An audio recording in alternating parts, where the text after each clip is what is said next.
আরণ্যক বিভূতিভূষণ বন্দ্যোপাধ্যায়। প্রায় ৩ বছর কাটিয়া গিয়াছে।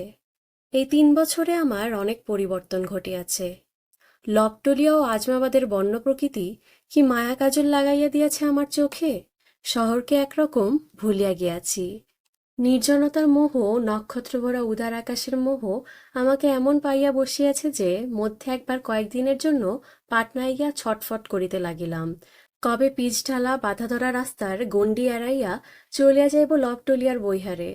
পেয়ালার মতো উপুর করা নীল আকাশের তলে মাঠের পর মাঠ, অরণ্যের পর অরণ্য, যেখানে তৈরি রাজপথ নাই, ইটের ঘরবাড়ি নাই, মোটর হর্নের আওয়াজ নাই। ঘন ঘুমের ফাঁকে যেখানে কেবল দূর অন্ধকার বনে শেয়ালের দলের প্রহর ঘোষণা শোনা যায়, নয়তো ধাবমান নীলগাইয়ের দলের সম্মিলিত পদধ্বনি, নয়তো বন্য মহিষের গম্ভীর আওয়াজ। আমার উপরওয়ালারা ক্রমাগত আমাকে চিঠি লিখিয়া তাগাদা করিতে লাগিলেন, কেন আমি এখানকার জমি প্রজাবিলি করিতেছি না। আমি জানি আমার তাহাই একটি প্রধান কাজ বটে, কিন্তু এখানে প্রজা বসাইয়া প্রকৃতির এমন নিভৃত কুঞ্জবনকে নষ্ট করিতে মন সরে না। যাহারা জমি ইজারা লইবে, তাহারা তো জমিতে গাছপালা বনঝোপ সাজাইয়া রাখিবার জন্য কিনিবে না। কিনিয়াই তাহারা জমি সাফ করিয়া ফেলিবে, ফসল রোপণ করিবে, ঘরবাড়ি বাঁধিয়া বসবাস শুরু করিবে। এই নির্জন শোভাময় বন্যপ্রান্তর অরণ্য, কুণ্ডী, শৈলমালা জনপদে পরিণত হইবে। লোকের ভিড়ে ভয় পাইয়া বন্যলক্ষ্মীরা ঊর্ধ্বশ্বাসে পালাইবেন। মানুষ ঢুকিয়া এই মায়াকাননের মায়াও দূর করিবে, সৌন্দর্য গুচাইয়া দিবে। সে জনপদ আমি মনশ্চক্ষে স্পষ্ট দেখিতে পাই। পাটনা পূর্ণিয়া কি মুঙ্গের যাইতে তেমন জনপদ এদেশের সর্বত্র। গায়ে গায়ে কুশ্রী বেডকখোলার একতলা কি দোতলা মাঠকোঠা, চালে চালে বসতি, ফণিমনসার ঝাড়, গোবর স্তূপের আবর্জনার মাঝখানে গরু মহিষের গোয়াল, ইদারা হইতে রহর দ্বারা জল উঠানো হইতেছে, ময়লা কাপড় পরা নরনারীর ভিড়। হনুমানজির মন্দিরে দবজা উড়িতেছে, রূপার হাসুলি গলায় উলঙ্গ বালক বালিকার দল ধুলা মাখিয়া রাস্তার উপর খেলা করিতেছে। কিসের বদলে কি পাওয়া যাইবে? এমন বিশাল ছেদহীন বাধাবন্ধহীন উদ্দাম সৌন্দর্যময়ী অরণ্যভূমি দেশের একটা বড় সম্পদ। অন্য কোনো দেশ হইলে আইন করিয়া এখানে ন্যাশনাল পার্ক করিয়া রাখিত।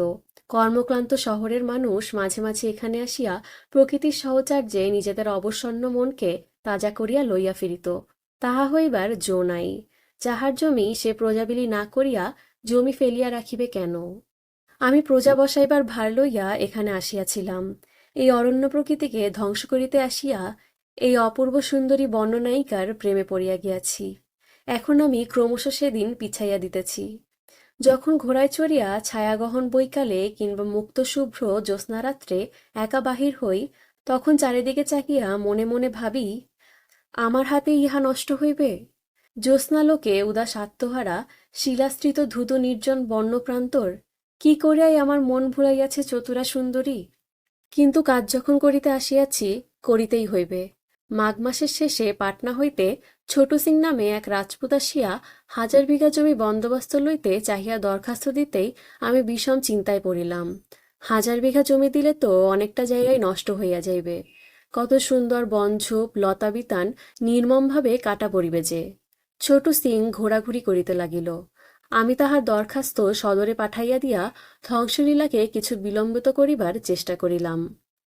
একদিন লবটলিয়া জঙ্গলের উত্তরে নারাবৈহারের মুক্ত প্রান্তরের মধ্যে দিয়া দুপুরের পরে আসিতেছি। দেখিলাম একখানা পাথরের উপর কে বসিয়া আছে পথের ধারে। তাহার কাছে আসিয়া ঘোড়া থামাইলাম। লোকটির বয়স ৬০-এর কম নয়। পরনে ময়লা কাপড়, একটা ছেঁড়া চাদর গায়ে। এ জনশূন্য প্রান্তরে লোকটা কি করিতেছে একা বসিয়া? সে বলিল, আপনি কে বাবু? বলিলাম, আমি এখানকার কাচারির কর্মচারী। আপনি কি ম্যানেজার বাবু? কেন বলো তো, তোমার কোনো দরকার আছে? হ্যাঁ, আমি ম্যানেজার। লোকটা উঠিয়া আমার দিকে আশীর্বাদের ভঙ্গিতে হাত তুলিল, বলিল, হুজুর, আমার নাম মটুকনাথ পারে, ব্রাহ্মণ, আপনার কাছেই যাচ্ছি। কেন? হুজুর, আমি বড় গরিব, অনেক দূর থেকে হেঁটে আসছি হুজুরের নাম শুনে। ৩ দিন থেকে হাঁটছি পথে পথে। যদি আপনার কাছে চলাচলতির কোনো একটা উপায় হয়। আমার কৌতূহল হইল। জিজ্ঞাসা করিলাম, কদিন জঙ্গলের পথে তুমি কি খেয়ে আছো? মটুকনাথ তাহার মলিন চাদরের এক প্রান্তে বাঁধা পোয়াটা কলাইয়ের ছাতু দেখাইয়া বলিল, সেরখানেক ছাতু ছিল এতে বাঁধা, এই নিয়ে বাড়ি থেকে বেরিয়েছিলাম, তাই কদিন খাচ্ছি। রোজগারের চেষ্টায় বেড়াচ্ছি হুজুর, আজ ছাতু ফুরিয়ে এসেছে, ভগবান জুটিয়ে দেবেন আবার। আজমাবাদ ও নারাবৈহারের এই জনশূন্য বনপ্রান্তরে উড়ানির খুঁটে ছাতু বাঁধিয়া লোকটা কি রোজগারের প্রত্যাশায় আসিয়াছে বুঝিতে পারিলাম না। বলিলাম, বড় বড় শহর ভাগলপুর, পূর্ণিয়া, পাটনা, মুঙ্গের ছেড়ে এ জঙ্গলের মধ্যে এলে কেন পারেজি? এখানে কি হবে? লোক কোথায় এখানে? তোমাকে দেবে কে? মোটকনাথ আমার মুখের দিকে নৈরাশাপূর্ণ দৃষ্টিতে চাহিয়া বলিল, এখানে কিছু রোজগার হবে না বাবু, তবে আমি কোথায় যাব? ওসব বড় শহরে আমি কাউকে চিনি নে, রাস্তাঘাট চিনি নে, আমার ভয় করে, তাই এখানে যাচ্ছিলাম। লোকটাকে বড় অসহায়, দুঃখী ও ভালো মানুষ বলিয়া মনে হইল। সঙ্গে করিয়া কাচারিতে লইয়া আসিলাম। কদিন চলিয়া গেল, মোটুকনাথকে কোনো কাজ করিয়া দিতে পারিলাম না। দেখিলাম সে কোনো কাজ জানে না, কিছু সংস্কৃত পড়িয়াছে, ব্রাহ্মণ পণ্ডিতের কাজ করিতে পারে, টোলে ছাত্র পড়াইত। আমার কাছে বসিয়া সময়ে অসময়ে উদ্ভট শ্লোক আবৃত্তি করিয়া বোধহয় আমার অবসর বিনোদনের চেষ্টা করে। একদিন আমায় বলিল, আমায় কাচারির পাশে একটু জমি দিয়ে একটা টোল খুলিয়ে দিন হুজুর। বলিলাম, কে পড়বে টোলে পণ্ডিতজি? বুনো মহিষ ও নীলগাইয়ের দল কি ভট্টি বা রঘুবংশ বুঝিবে? মোটুকনাথ নিপাত ভালো মানুষ, বোধহয় কিছু না ভাবিয়া দেখিয়াই টোল খুলিবার প্রস্তাব করিয়াছিল। ভাবিলাম বুঝিবা এবার সে নিরস্ত হইবে, কিন্তু দিন কতেক চুপ করিয়া থাকিয়া আবার সে কথাটা পারিল। বলিল, দিন দয়া করে একটা টোল আমায় খোলে, দেখি না চেষ্টা করে কি হয়, নয়তো আর যাব কোথায় হুজুর? ভালো বিপদে পড়িয়াছি। লোকটা কি পাগল? ওর মুখের দিকে চাহিলেও দয়া হয়। সংসারের ঘপ্যাচ বোঝে না, নিতান্ত সরল নির্বোধ ধরনের মানুষ, অথচ একরাশ নির্ভর ও ভরসা লইয়া আসিয়াছে। কাহার উপর কে জানে। তাহাকে কত বুঝাইলাম, আমি জমি দিতে রাজি আছি, সে চাষবাস করুক, যেমন রাজু পারে করিতেছে। মোটুকনাথ মিনতি করিয়া বলিল, তাহারা বংশানুক্রমে শাস্ত্র ব্যবসায়ী, ব্রাহ্মণ পণ্ডিত, চাষ কাজের সে কিছুই জানে না, জমি লইয়া কি করিবে? তাহাকে বলিতে পারিতাম, শাস্ত্র ব্যবসায়ী পণ্ডিত মানুষ এখানে মরিতে আসিয়াছে কেন, কিন্তু কোনো কঠিন কথা বলিতে মন সরিল না। লোকটাকে বড় ভালো লাগিয়াছিল। অবশেষে তাহার নির্বন্ধাদি সহ্যে একটা ঘর বাঁধিয়া দিয়া বলিলাম, এই তোমার টোল, এখন ছাত্র জোগাড় হয় কি না দেখো। মোটুকনাথ পূজা অর্চনা করিয়া 2-3টি ব্রাহ্মণ ভোজন করিয়া টোল প্রতিষ্ঠা করিল। এ জঙ্গলে কিছুই মেলে না। সে নিজের হাতে মকাইয়ের আটার মোটা মোটা পুরি ভাজিল এবং জংলি ধুদুলের তরকারি। বাথান হইতে মহিষের দুধ আনাইয়া দই পাতিয়া রাখিয়াছিল। নিমন্ত্রণের দলে অবশ্য আমিও ছিলাম। টোল খুলিয়া কিছুদিন মোটুকনাথ বড় মজা করিতে লাগিল। পৃথিবীতে এমন মানুষও সব থাকে। সকালে স্নানান ঠিক সারিয়া সে টোল ঘরে একখানা বন্য খেজুর পাতায় বোনা আসনের উপর গিয়া বসে এবং সম্মুখে মুগ্ধবোধ খুলিয়া সূত্র আবৃত্তি করে, ঠিক যেন কাহাকে পড়াইতেছে। এমন চেঁচাইয়া চেঁচাইয়া পড়ে যে আমি আমার অফিস ঘরে বসিয়া কাজ করিতে করিতে শুনিতে পাই। তহসিলদার সজ্জন সিং বলে, পণ্ডিতজি লোকটা বদ্ধ পাগল, কি করছে দেখুন হুজুর। মাস 2 এইভাবে কাটে। শূন্য ঘরে মোটুকনাথ সমান উৎসাহে টোল করিয়া চলিয়াছে, একবার সকালে একবার বৈকালে। ইতিমধ্যে সরস্বতী পূজা আসিল। কাচারিতে দোয়াত পূজার দ্বারা বাবুয়ের অর্চনা নিষ্পন্ন করা হয় প্রতি বছর। এ জঙ্গলে প্রতিমা কোথায় গড়ানো হইবে? মোটুকনাথ তার টোলে শুনিলাম আলাদা পূজা করিবে, নিজের হাতে নাকি প্রতিমা গড়িবে। 60 বছরের বৃদ্ধের কি ভরসা, কি উৎসাহ! নিজের হাতে ছোট প্রতিমা গড়িল মোটুকনাথ, টোলে আলাদা পূজা হইল। বৃদ্ধ হাসি মুখে বলিল, বাবুজি, এ আমাদের পৈতৃক পুজো। আমার বাবা চিরকাল তার টোলে প্রতিমা করিয়া পুজো করে এসেছেন, ছোটবেলায় দেখেছি। এখন আবার আমার টোলে। কিন্তু টোল কই? মোটুকনাথকে এ কথা বলি না অবশ্য। সরস্বতী পূজার দিন 10-12 পরে মোটুকনাথ পণ্ডিত আমাকে আসিয়া জানাইল, তাহার টোলে একজন ছাত্র আসিয়া ভর্তি হইয়াছে।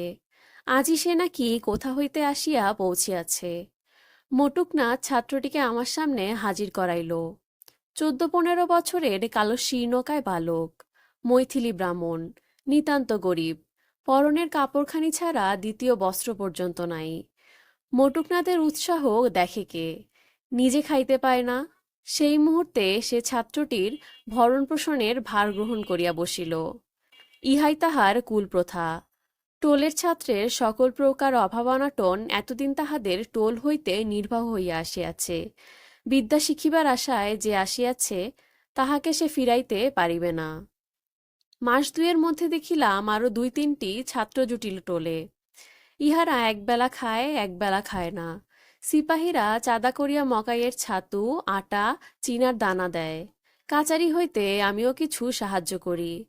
জঙ্গল হইতে বাথুয়া শাক তুলিয়া আনে ছাত্রেরা, তাহাই সিদ্ধ করিয়া হয়তো একবেলা কাটাইয়া দেয়। মটুকনাথেরও সেই অবস্থা।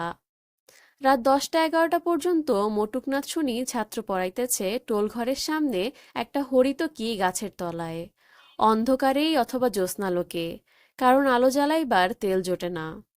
একটা জিনিস লক্ষ্য করিয়া আশ্চর্য হইয়াছি, মটুকনাথ টোলঘরের জন্য জমি ও ঘর বাঁধিয়া দেওয়ার প্রার্থনা ছাড়া আমার কাছে কোনোদিন কোনো আর্থিক সাহায্য চায় নাই। কোনোদিন বলে নাই, আমার চলে না, একটা উপায় করুন না। কাহাকেও সে কিছু জানায় না। সিপাহীরা নিজের ইচ্ছায় যা দেয়। বৈশাখ হইতে ভাদ্র মাসের মধ্যে মটুকনাথের টোলের ছাত্র সংখ্যা বেশ বাড়িল। 10-12টি বাপে তাড়ানো, মায়ে খেদানো গরিব বালক বিনা পয়সায় অল্প আয়েসে খাইতে পাইবার লোভে নানা জায়গা হইতে আসিয়া জুটিয়াছে। কারণ এসব দেশে কাকের মুখে এ কথা ছড়ায়। ছাত্রগুলিকে দেখিয়া মনে হইল ইহারা পূর্বে মহিষ চড়াইত। কারো মধ্যে এতটুকু বুদ্ধির উজ্জ্বলতা নাই। ইহারা পড়িবে কাব্য ব্যাকরণ। মটুকনাথকে নিরীহ মানুষ পাইয়া পরিবার ছুতায় তাহার ঘাড়ে বসিয়া খাইতে আসিয়াছে। কিন্তু মটুকনাথের এসব দিকে খেয়াল নাই। সে ছাত্র পাইয়া মহাখুশি। একদিন শুনিলাম টোলের ছাত্রগণ কিছু খাইতে না পাইয়া উপবাস করিয়া আছে, সেই সঙ্গে মটুকনাথও। মটুকনাথকে ডাকাইয়া ব্যাপার জিজ্ঞাসা করিলাম। কথা ঠিকই, সিপাহীরা চাঁদা করিয়া যে আটা ও ছাতু দিয়াছিল তাহা ফুরাইয়াছে। কয়েকদিন রাত্রে শুধু বাথুয়া শাক সিদ্ধ আহার করিয়া চলিতেছিল, আজ তাহাও পাওয়া যায় নাই। তাহা ছাড়া উহা খাইয়া অনেকের অসুখ হওয়াতে কেহ খাইতে চাহিতেছে না। তা এখন কি করিবে পণ্ডিতজি? কিছু তো ভেবে পাচ্ছি না হুজুর। ছোট ছোট ছেলেগুলো না খেয়ে থাকবে। আমি ইহাদের সকলের জন্য সিদা বাহির করিবার ব্যবস্থা করিলাম। 2-3 দিনের উপযুক্ত চাল, ডাল, ঘি, আটা। বলিলাম, টোল কি করে চালাবে পণ্ডিতজি? ও উঠিয়ে দাও। খাবে কি, খাওয়াবে কি? দেখিলাম আমার কথায় সে আঘাত পাইয়াছে। বলিল, তাও কি হয় হুজুর? তৈরি টোল কি ছাড়তে পারি? ওই আমার পৈতৃক ব্যবসা। মটুকনাথ সদানন্দ লোক, তাহাকে এসব বুঝাইয়া ফল নাই। সে ছাত্র কয়টি লইয়া বেশ মনের সুখে আছে দেখিলাম। আমার এই বনভূমির এক প্রান্ত যেন সেকালের ঋষিদের আশ্রম হইয়া উঠিয়াছে মটুকনাথের কৃপায়।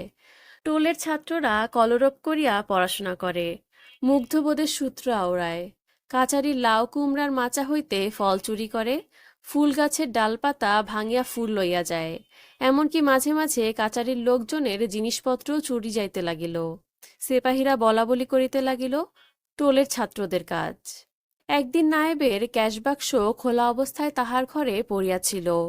কে তাহার মধ্য হইতে কয়েকটি টাকা ও নায়েবের একটি ঘষা সোনার আংটি চুরি করিল।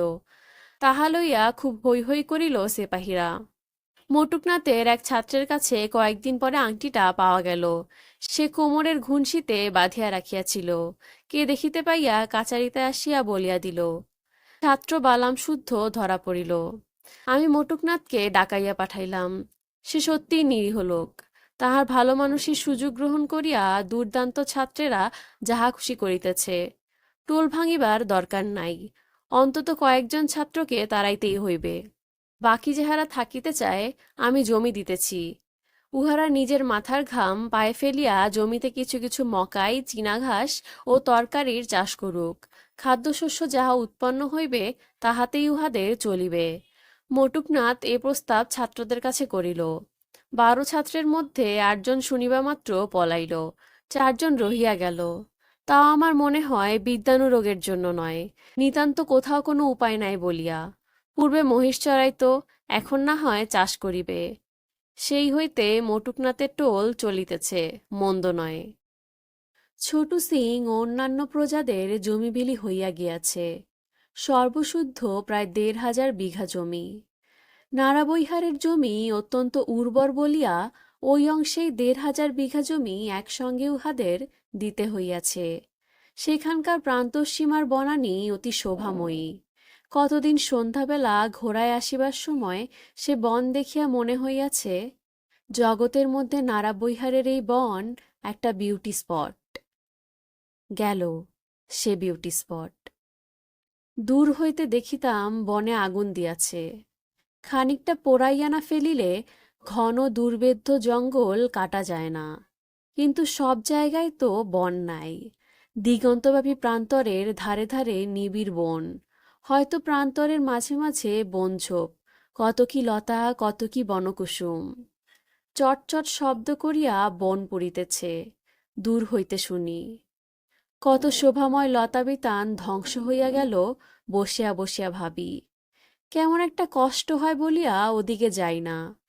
দেশের এত বড় একটা সম্পদ, মানুষের মনে যাহা চিরদিন শান্তি ও আনন্দ পরিবেশন করিতে পারিত, এক মুষ্টি গমের বিনিময়ে তাহা বিসর্জন দিতে হইল। কার্তিক মাসের প্রথমে একদিন জায়গাটা দেখিতে গেলাম। সমস্ত মাঠটাতে সরিষা বপন করা হইয়াছে। মাঝে মাঝে লোকজনেরা ঘর বাঁধিয়া বাস করিতেছে। ইহার মধ্যেই গরু মহিষ স্ত্রীপুত্র আনিয়া গ্রাম বসাইয়া ফেলিয়াছে। শীতকালের মাঝামাঝি যখন সর্ষে ক্ষেত হলুদ ফুলে আলো করিয়াছে, তখন যে দৃশ্য চোখের সামনে উন্মুক্ত হইল, তাহার তুলনা নাই। ১,৫০০ বিঘাব্যাপী একটা বিরাট প্রান্তর দূর দিগ্বলয় সীমা পর্যন্ত হলুদ রঙের গালিচায় ঢাকা। এর মধ্যে ছেদ নাই, বিরাম নাই। উপরে নীল আকাশ, ইন্দ্রনীল মণির মতো নীল। তার তলায় হলুদ হলুদ রঙের ধরণী, যত দূর দৃষ্টি যায়। ভাবিলাম, এও একরকম মন্দ নয়। একদিন নতুন গ্রামগুলি পরিদর্শন করিতে গেলাম। ছোটু সিং বাদে সকলে গরিব প্রজা। তাহাদের জন্য একটা নৈশ স্কুল করিয়া দিব ভাবিলাম। অনেক ছোট ছোট ছেলে মেয়েকে সর্ষে ক্ষেতের ধারে ধারে ছোটাছুটি করিয়া খেলা করিতে দেখিয়া আমার নৈশ স্কুলের কথা আগে মনে পড়িল। কিন্তু শীঘ্রই নতুন প্রজারা ভয়ানক গোলমাল বাধাইল। দেখিলাম ইহারা মোটেই শান্তিপ্রিয় নয়। একদিন কাচারিতে বসিয়া আছি, খবর আসিল নাড়াবৈহারের প্রজারা নিজেদের মধ্যে ভয়ানক দাঙ্গা শুরু করিয়াছে। যাহার ৫ বিঘা জমি, সে ১০ বিঘা জমির ফসল দখল করতে বসিয়াছে। আরও শুনিলাম সর্ষে পাকিবার কিছুদিন আগে ছোটু সিং নিজের দেশ হইতে বহু রাজপুত লাঠিয়াল ও সরকিওয়ালা গোপনে আনিয়া রাখিয়াছিল। তাহার আসল উদ্দেশ্য এখন বোঝা যাইতেছে। নিজের ৩-৪০০ বিঘা আবাদি জমির ফসল বাদে সে লাঠির জোরে সমস্ত নাড়াবৈহারের ১,৫০০ বিঘা বা যতটা পারে জমির ফসল দখল করিতে চায়। কাচারির আমলারা বলিল, এদেশের এই নিয়ম হুজুর, লাঠি যার ফসল তার। যাহাদের লাঠির জোর নাই, তাহারা কাচারিতে আসিয়া আমার কাছে কাঁদিয়া পড়িল। তাহারা নিরীহ গরিব গাঙ্গত্যা প্রজা, সামান্য ২-১০ বিঘা জমি জঙ্গল কাটিয়া চাষ করিয়াছিল। স্ত্রীপুত্র আনিয়া জমির ধারেই ঘরবাড়ি করিয়া বাস করিতেছিল। এখন সারা বছরের পরিশ্রমের ও আশার সামগ্রী প্রবলের অত্যাচারে যাইতে বসিয়াছে। কাচারির ২ জন সেপাহীকে ঘটনাস্থলে পাঠাইয়াছিলাম ব্যাপার কি দেখিতে। তাহারা ঊর্ধ্বশ্বাসে ছুটিয়া আসিয়া জানাইল, ভীমদাসটোলার উত্তর সীমায় ভয়ানক দাঙ্গা বাঁধিয়াছে। তখনই তহসিলদার সজ্জন সিং ও কাচারির সমস্ত সেপাহীদের লইয়া ঘোড়ায় করিয়া ঘটনাস্থলে রওনা হইলাম। দূর হইতে একটা হইচই গোলমাল কানে আসিল।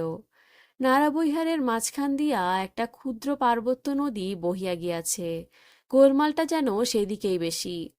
নদীর ধারে গিয়া দেখি নদীর ২ পারেই লোক জড়ো হইয়াছে। প্রায় ৬০-৭০ জন এপারে, ওপারে ৩০-৪০ জন ছোটু সিংয়ের রাজপুত লাঠিয়াল। ওপারের লোক এপারে আসিতে চায়, এপারের লোকেরা বাধা দিতে দাঁড়াইয়াছে। ইতিমধ্যে জন ২ লোক জখম হইয়াছে, তাহারা এপারের দলের। জখম হইয়া নদীর জলে পড়িয়াছিল। সেই সময় ছোটু সিংয়ের লোকেরা টাঙি দিয়া একজনের মাথা কাটিতে চেষ্টা করে। এ পক্ষ ছিনাইয়া নদী হইতে উঠাইয়া আনিতেছে। নদীতে অবশ্য পা ডোবে না এমনি জল, পাহাড়ি নদী, তার উপর শীতের শেষ। কাচারির লোকজন দেখিয়া উভয় পক্ষ দাঙ্গা থামাইয়া আমার কাছে আসিল।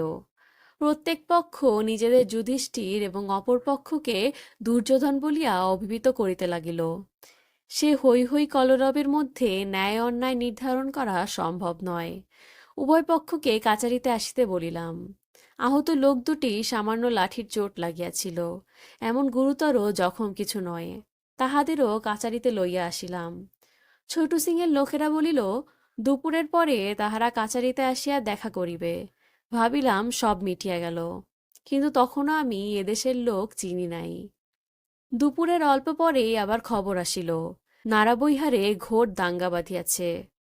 আমি পুনরায় লোকজন লইয়া ছুটিলাম। একজন ঘোড়সাওয়ার 15 মাইল দূরবর্তী নওগাছিয়া থানায় রহনা করিয়া দিলাম। গিয়া দেখি ঠিক ওবেলার মতোই ব্যাপার। ছোটু সিং এবেলা আরো অনেক লোক জড়ো করিয়া আনিয়াছে।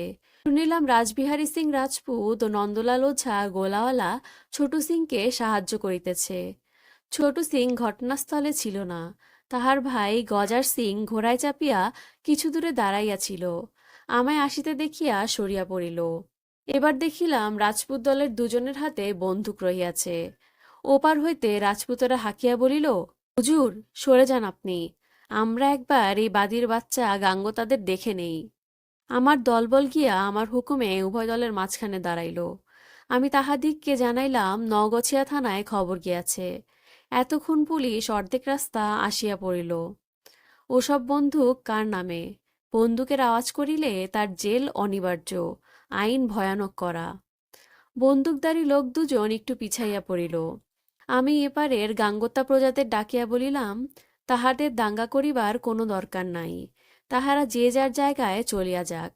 আমি এখানে আছি, আমার সমস্ত আমলা ও সেপাহীরা আছে। ফসল লুট হয় আমি দায়ী।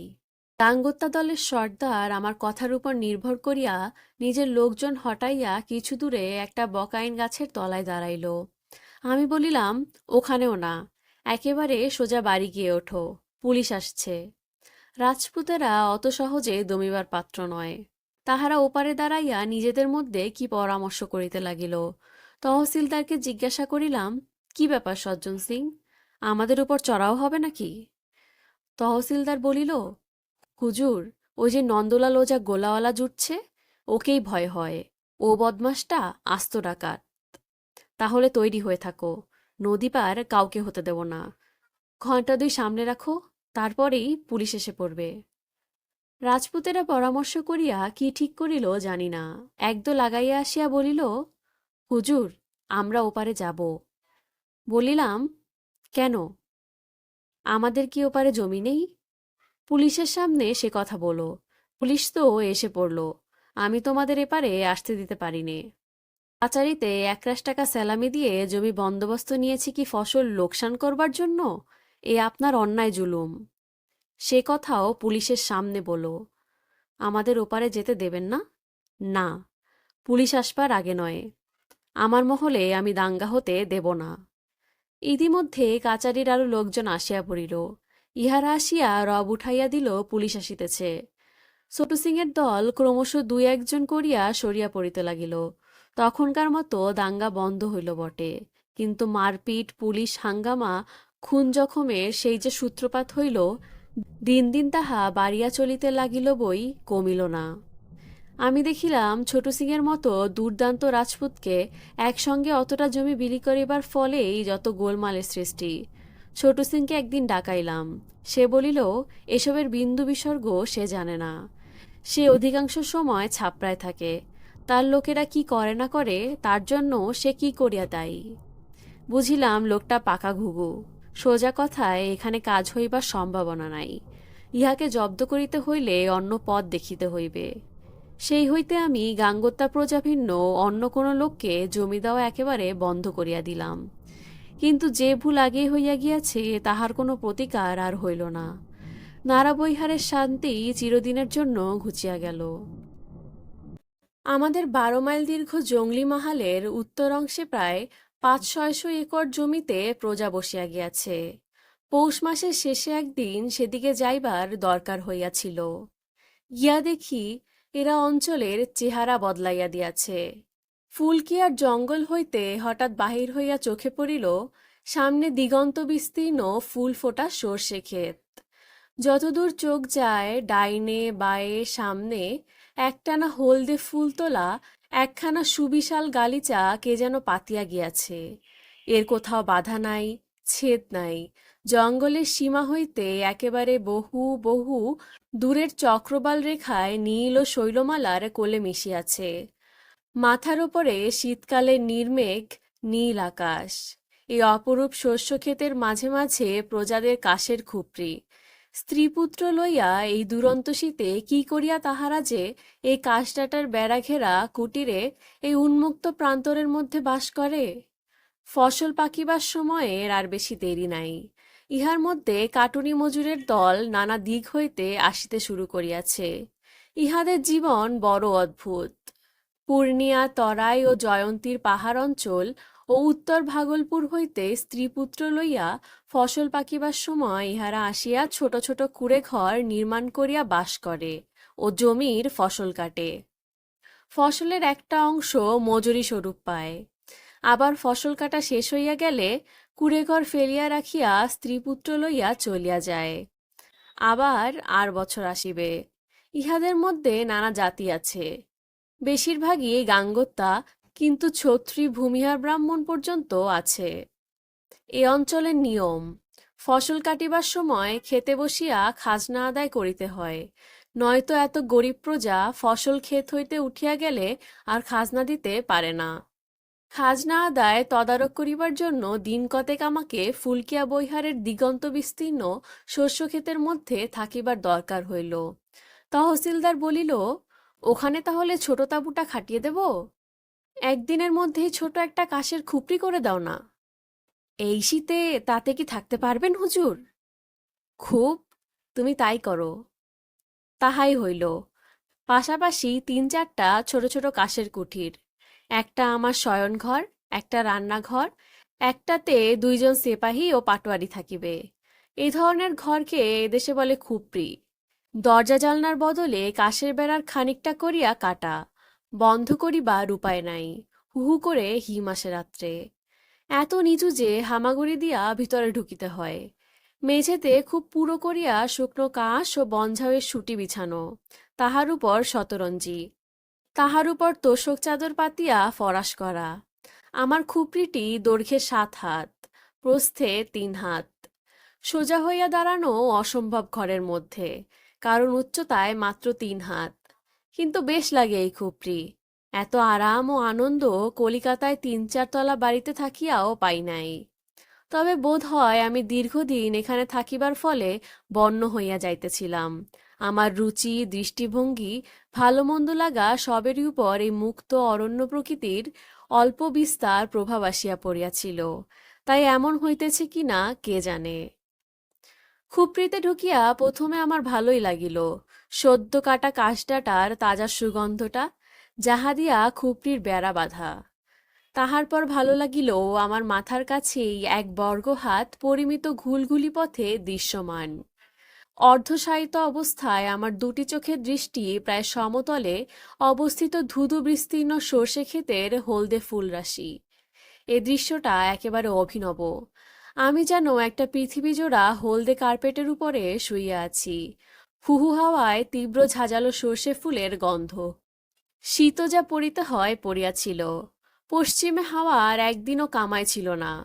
অমন কড়া রৌদ্র যেন জল ঠান্ডা হইয়া যাইত কনকনে পশ্চিমে হাওয়ার প্রাবল্যে। বৈহারের বিস্তীর্ণ কুল জঙ্গলের পাশ দিয়া ঘোড়ায় করিয়া ফিরিবার সময় দেখিতাম দূরে ৮৩ চৌকার অনুচ্চ নীল পাহাড় শ্রেণীর ওপারে শীতের সূর্যাস্ত। সারা পশ্চিম আকাশ অগ্নিকোণ হইতে নৈরত্য কোণ পর্যন্ত রাঙা হইয়া যায়।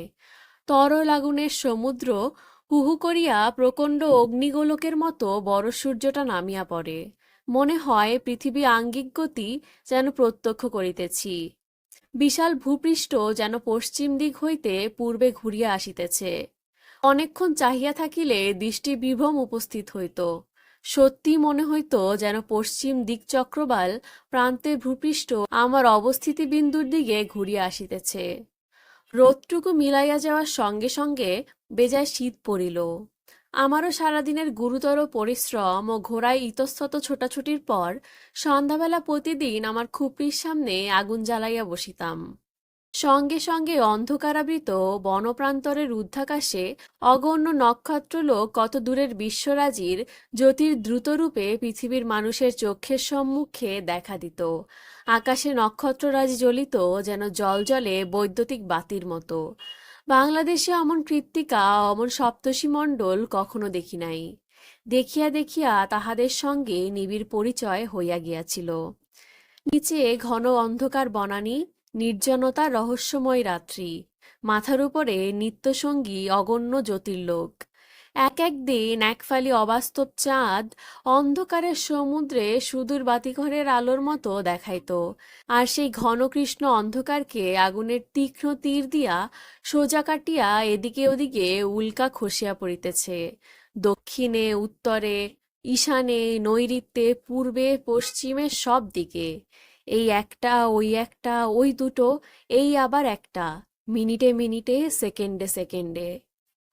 এক একদিন গণরি তেওয়ারি ও আরো অনেকে তাঁবুতে আসিয়া জোটে। নানা রকম গল্প হয়। এইখানে একদিন একটা অদ্ভুত গল্প শুনিলাম।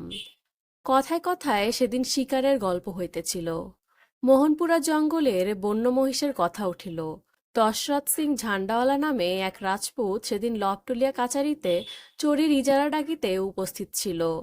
লোকটি একসময়ে খুব বনে জঙ্গলে ঘুরিয়াছে। দুধে শিকারী বলিয়া তার নাম আছে। দশরথ ঝান্ডাওয়ালা বলিল, হুজুর, ওই মোহনপুরা জঙ্গলে বুনো মহিষ শিকার করতে আমি একবার টারবারও দেখি। মনে পড়িল গনু মাহাতো একবার এই টারবারোর কথা বলিয়াছিল বটে। বলিলাম, ব্যাপারটা কি? হুজুর, সে অনেক দিনের কথা। কুশি নদীর পুল তখন তৈরি হয়নি। কাটারিয়ার জোড়া খেয়া ছিল। গাড়ির প্যাসেঞ্জার খেয়ায় মালশুদ্ধ পারাপার হতো। আমরা তখন ঘোড়ার নাচ নিয়ে খুব উন্মত্ত। আমি আর ছাপড়ার ছোটু সিং। ছোটু সিং হরিহর ছত্রমেলা থেকে ঘোড়া নিয়ে আসতো। আমরা দুজন সেসব ঘোড়াকে নাচ শেখাতাম, তারপর বেশি দামে বিক্রি করতাম। ঘোড়ার নাচ দুরকম, জৈমত্যী আর ফৈনত্যী। জৈমত্যীতে যেসব ঘোড়ার তালিম বেশি তারা বেশি দামে বিক্রি হয়। ছোটু সিং ছিল জৈমত্যী নাচ শেখাবার ওস্তাদ। দুজনে ৩-৪ বছরে অনেক টাকা করেছিলাম। একবার ছোটু সিং পরামর্শ দিলে ঢোলবাজ্য জঙ্গলে লাইসেন্স নিয়ে বুনো মহিষ ধরে ব্যবসা করতে। ঢোলবাজ্য ধারভাঙ্গা মহারাজের রিজার্ভ ফরেস্ট। আমরা কিছু টাকা খাইয়ে বনের আমলাদের কাছ থেকে পরমিট আনালাম। তারপর কদিন ধরে ঘন জঙ্গলের মধ্যে বুনো মহিষের যাতায়াতের পথের সন্ধান করে বেড়াই। অত বড় বন হুজুর, একটা বুনো মহিষের দেখা যদি কোনোদিন মেলে। শেষে এক বুনো সাঁওতাল লাগালাম। সে একটা বাঁশবনের তলা দেখিয়ে বললে, গভীর রাত্রে ওই পথ দিয়ে বুনো মহিষের জেরা জল খেতে যাবে। সেই পথের মধ্যে গভীর খানা কেটে তার ওপর বাঁশ ও মাটি বিছিয়ে ফাঁদ তৈরি করলাম। রাত্রে মহিষের জেরা যেতে গিয়ে গর্তের মধ্যে পড়বে। সাঁওতালটা দেখে শুনে বললে, কিন্তু সব করছিস বটে তোরা, একটা কথা আছে, ঢোলবাজ্য জঙ্গলের বুনো মহিষ তোরা মারতে পারবি নে, এখানে টারবারও আছে। আমরা তো অবাক, টারবারও কি? সাঁওতাল বুড়ো বললে, টারবারও হলো বুনো মহিষের দলের দেবতা। সে একটাও বুনো মহিষের ক্ষতি করতে দেবে না। ছোটু সিং বললে, ওসব ঝুট কথা, আমরা মানি নে, আমরা রাজপুত, সাঁওতাল নই। তারপর কি হলো শুনলে অবাক হয়ে যাবেন হুজুর। এখনো ভাবলে আমার গায়ে কাটা দেয়। গহীন রাতে আমরা নিকটেই একটা বাঁশঝাড়ের আড়ালে অন্ধকারে নিঃশব্দে দাঁড়িয়ে আছি। বুনো মহিষের দলের পায়ের আওয়াজ শুনলাম। তারা এদিকে আসছে। ক্রমে তারা খুব কাছে এলো, গর্ত থেকে 50 হাতের মধ্যে। হঠাৎ দেখি গর্তের ধারে, গর্তের 10 হাত দূরে একটা দীর্ঘাকৃতি কালো মতো পুরুষ নিঃশব্দে হাত তুলে দাঁড়িয়ে আছে। এত লম্বা সে মূর্তি, যেন মনে হলো বাঁশঝাড়ের আগায় ঠেকেছে। বুনো মহিষের দল তাকে দেখে থমকে দাঁড়িয়ে গেল। তারপর ছত্রভঙ্গ হয়ে এদিক ওদিক পালালো। ফাঁদের ত্রিসীমানাতে এলো না একটাও। বিশ্বাস করুন আর না করুন, নিজের চোখে দেখা। তারপর আরও 2-1 জন শিকারীকে কথাটা জিজ্ঞেস করেছি। তারা আমাদের বললে, ও জঙ্গলে বুনো মহিষ ধরবার আশা ছাড়, তারবারও একটা মহিষও মারতে ধরতে দেবে না। আমাদের টাকা দিয়ে পরমি টানানো সার হলো, একটা বুনো মহিষও সেবার ফাঁদে পড়ল না। দশরথ ঝান্ডাওয়ালার গল্প শেষ হইলে লপটলিয়ার পাটোয়ারিও বলিল, আমরাও ছেলেবেলা থেকে টারবারোর গল্প শুনে আসছি। টারবারো বুনো মহিষের দেবতা। বুনো মহিষের দল বেঘরে পড়ে প্রাণ না হারায়, সেদিকে তার সর্বদা দৃষ্টি। গল্প সত্য কি মিথ্যা আমার সেসব দেখিবার আবশ্যক ছিল না। আমি গল্প শুনিতে শুনিতে অন্ধকার আকাশে জ্যোতির্ময় খড়গধারী কালপুরুষের দিকে চাহিতাম। নিস্তব্ধ গণ বনানীর উপর অন্ধকার আকাশ উপুর হইয়া পড়িয়াছে।